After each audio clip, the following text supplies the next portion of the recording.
I think I've been pronouncing her name wrong. It's Greta Thunberg. I apologize. I'm really bad at pronouncing names. If you've been following my content for the past few weeks, there have been a lot of international names in the news, from Ukraine to Sweden. I'm just terrible at it. But anyway, I digress. That's just silliness. The big story this morning, the U.S. top trend, well, not top trend, but one of the top trends, is that Michael Knowles called Greta Thunberg mentally ill. And Fox News apologized for this. And I think everybody needs to simmer down a little bit. First, Greta Thunberg is, and I mean no disrespect when I say this, is, according to her Wikipedia page, suffering from some mental illnesses. She's actually addressed this. I think one of the big problems first is that Michael Knowles used mentally ill perceivably as a negative to try and discredit her. And that's not, for the most part, fair, okay? So the first thing I want to say is she has Asperger's. People with Asperger's are absolutely entitled to debate, conversation. It is not a mental illness. My understanding is a developmental disorder. And he does lump that in when this guy gets outraged. But there is a lot of criticism to go around, I must stress. The first thing I want to address is the big controversy. Michael Knowles probably shouldn't use mental illness as an attempt to argue against Greta. If you want to argue against Greta, argue against Greta. And there's very, very easy ways to do it. So yes, I will be tepidly critical of Michael Knowles' use of this term, but at the same time, I'm going to recognize, he's not wrong, okay? Over on her Wikipedia page, she has OCD, she has depression, she has selective mutism, and Asperger's is a separate thing. But OCD is a mental illness. The mutism may come from Asperger's, and she talked about being depressed and lethargic. So he wasn't wrong. So I think everybody could stand to chill a little bit. Fox News, in my opinion, should not be apologizing because they're playing that game. That's the point of using Greta. Why these nonprofits want her to be the face is because it is a shield, a political shield, so that this is the trap. This is what Michael Knowles just walked right into. So while I can say he shouldn't have done it, he can point out that she's a young, inexperienced, girl. She's 16. She doesn't know anything about any of this, and argue. If you want to argue Greta, talk about how she's 16 and has no idea what she's talking about. That's fair. But to fall into this trap of calling her mentally ill, you played the game exactly as they wanted it. And you can see it in the video because this other guy goes, "How dare you? She's a child." Oh, you know what, man? All right, now let's get on the other side. How dare you? Okay? First of all, I found it quite hilarious that in Greta's statement to the UN, she actually calls out the people using children.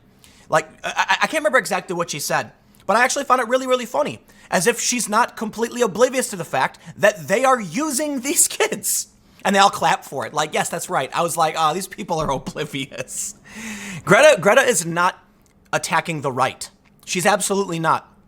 And there were a couple of articles came out saying that she was directly criticizing the Green New Deal. So she's talking about climate change. I think she fundamentally misunderstands what's going on, and she's very ignorant. I mean that with no disrespect, okay? I can be critical of her for her ideas. I think it was, silly and wrong to use the mental illness thing because you've put yourself in an ad hominem boat where now listen. They want Greta up on stage just for this. Now they can go, "How dare they?" That's what they're going to do. But you know what? I'm going to actually cite or paraphrase or reference what Greta herself said. How dare you using children for your hope, to solve your problems, essentially. That's the gist of what she's saying. Now, she's very critical of capitalism and infinite economic growth, but she says a lot of things that I think are absolutely fine. I just don't like the idea that the left, the Democrats, consistently use children who don't understand anything as a shield. And it's really annoying, but I will mention this. What you're witnessing with Greta, with some of the Parkland kids, not all of them, there are a couple of Parkland kids who are really cool, Cameron Kasky and Kyle Kashev, pronouncing your names wrong, as I mentioned. I think they're both really, really cool and good faith and honest individuals who there you go. David Hogg, on the other hand, I feel is like duplicitous and he's out for personal gain. So what you see with some of these kids from Parkland and with Greta is a big ask.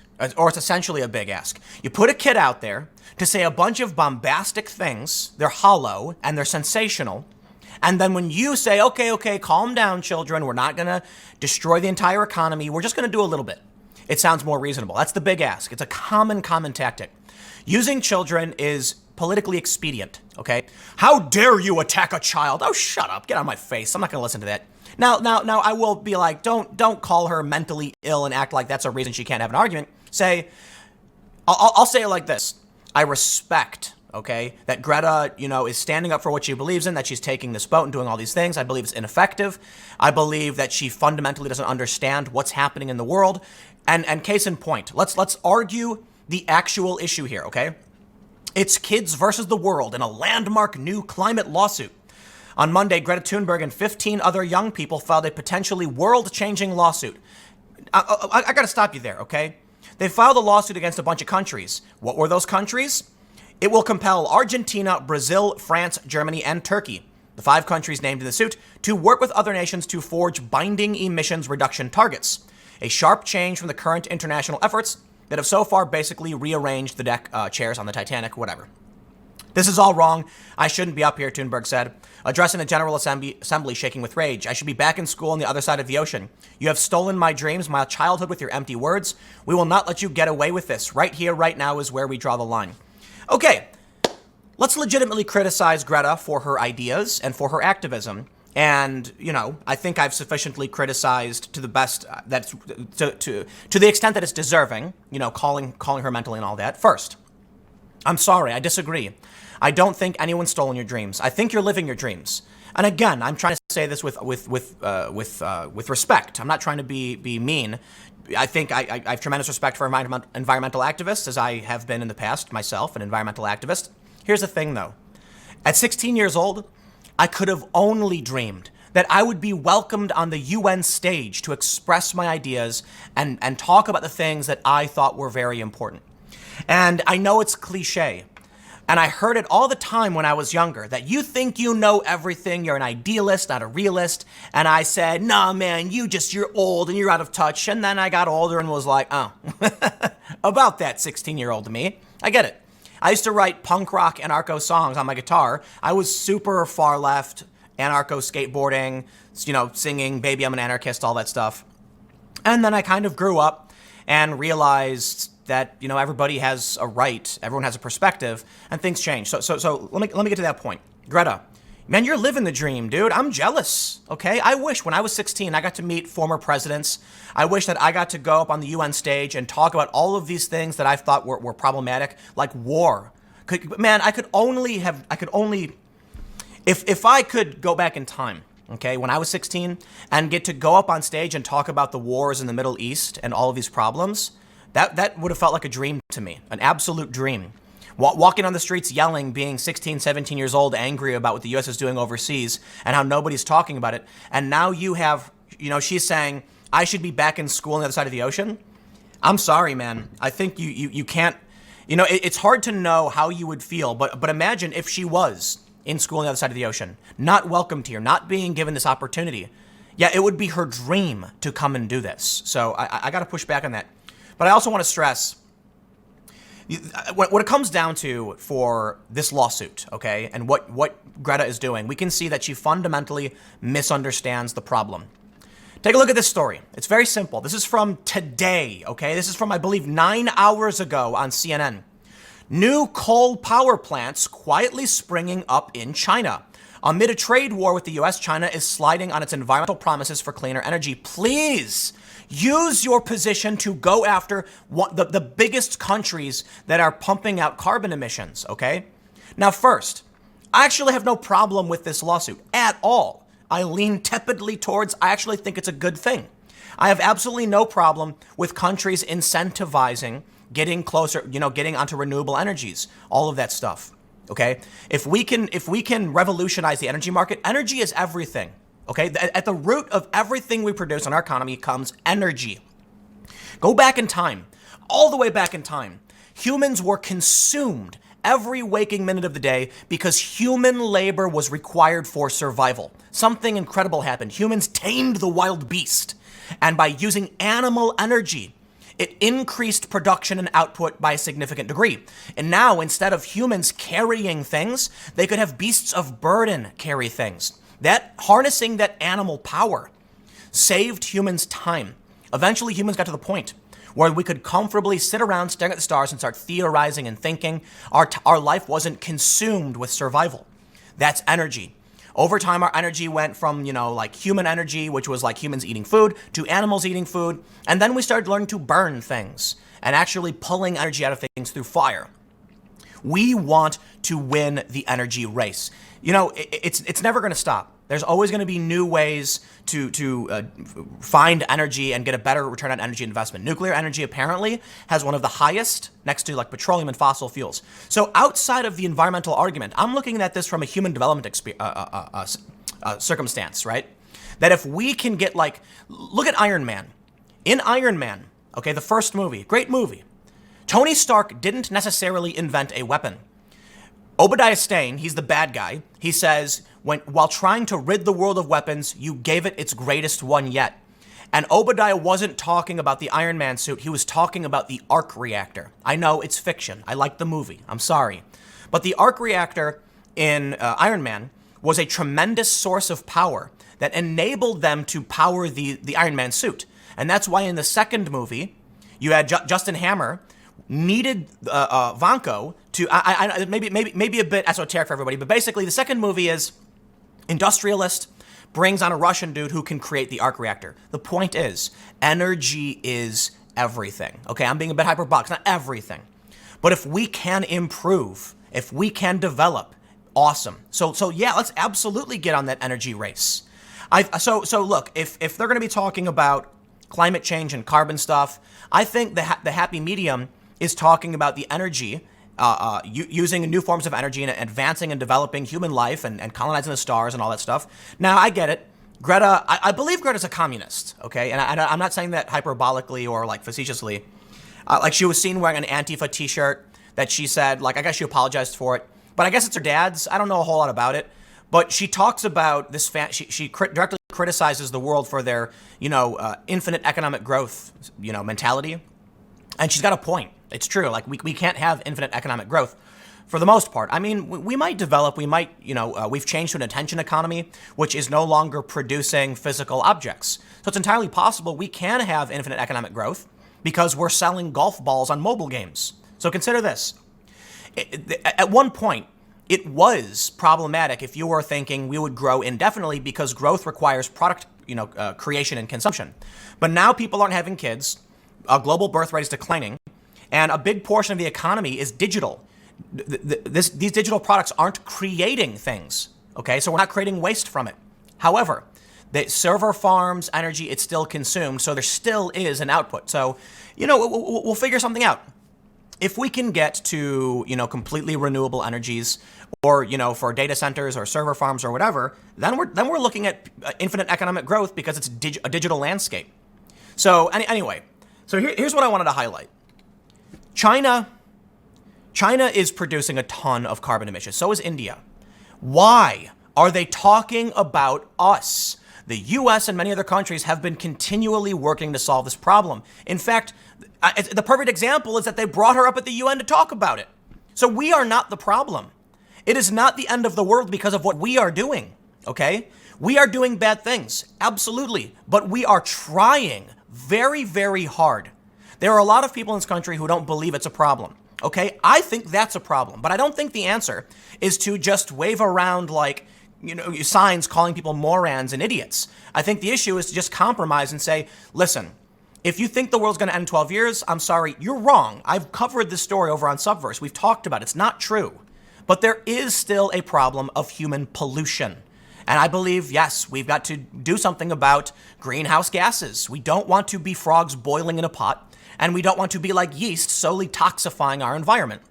We need to talk about these things. Okay, we need to talk about dead zones and fishery collapse and pollution in the oceans, all of the ocean acidification. If people aren't interested in the conversation about the environment, then we need to figure out what they're interested in and come to a solution that moves us forward in any way possible.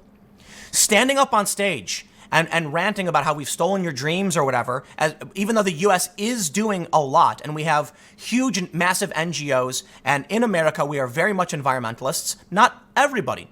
But I find it a bit offensive because not only are you insulting a country that is trying very hard and won't shut up about the problem. Come on, the U.S. has been talking about this nonstop.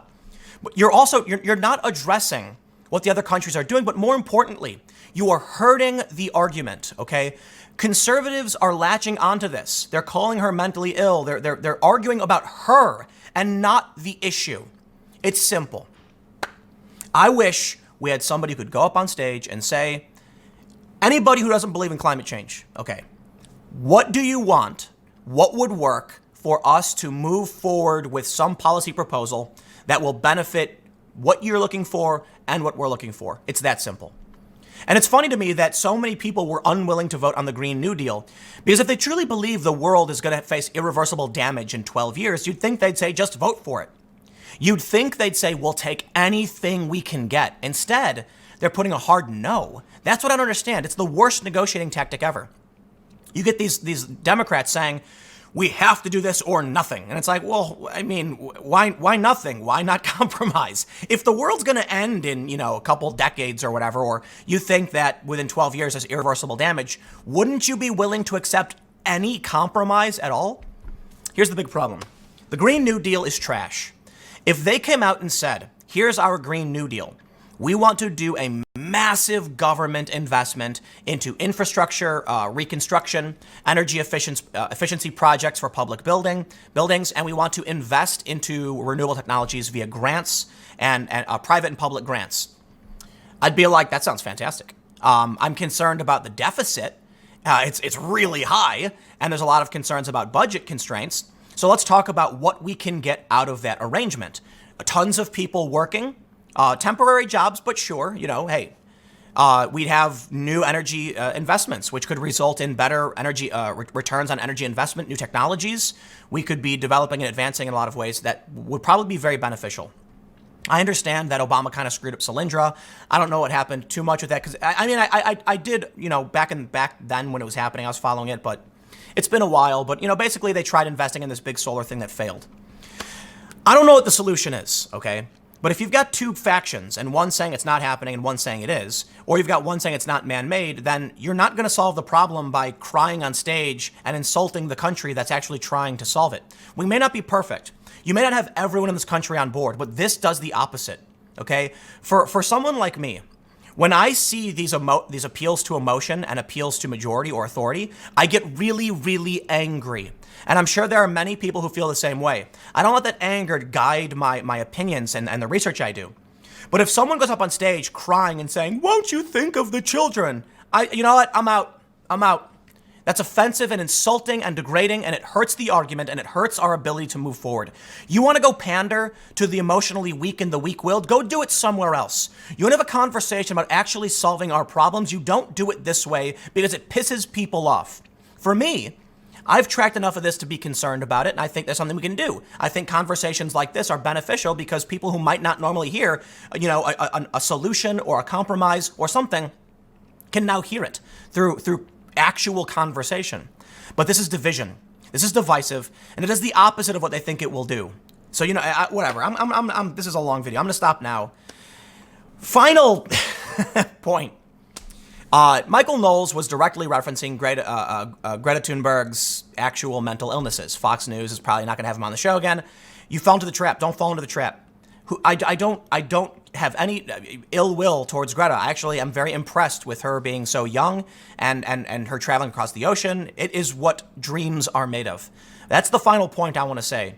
When she goes up and says, you've taken my dreams from me, I'm offended by that. Okay, I grew up on the south side of Chicago. I was homeless several times. I sat in empty parks looking up at the sky, wishing that I could have just a tiny bit of the support she's had for everything she's wanted to talk about. So no one's taking your dreams from you. Your dreams are being fulfilled. You are an internationally famous and renowned activist with tons of respect. The haters come, ignore the haters. No matter who you are, what you're fighting for, ignore the haters.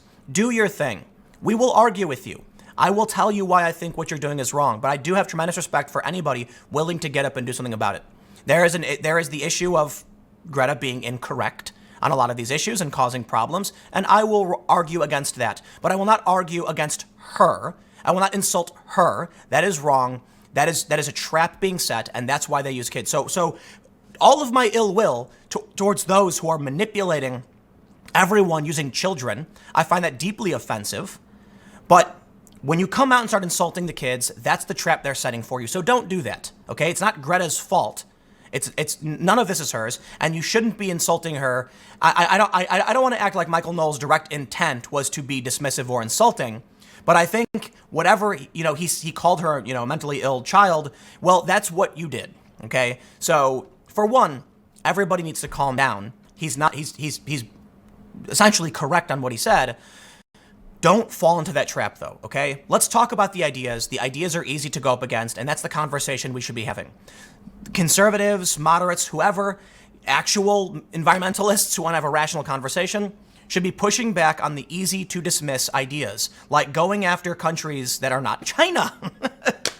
I can't believe the story from CNN's from today. You'd think we live in a sitcom. I know, yep. It's so absurd that CNN can be reporting this right now. I'm done. I'll see you guys at the next segment, youtube.com/ on this channel, 1 p.m. I will see you all there.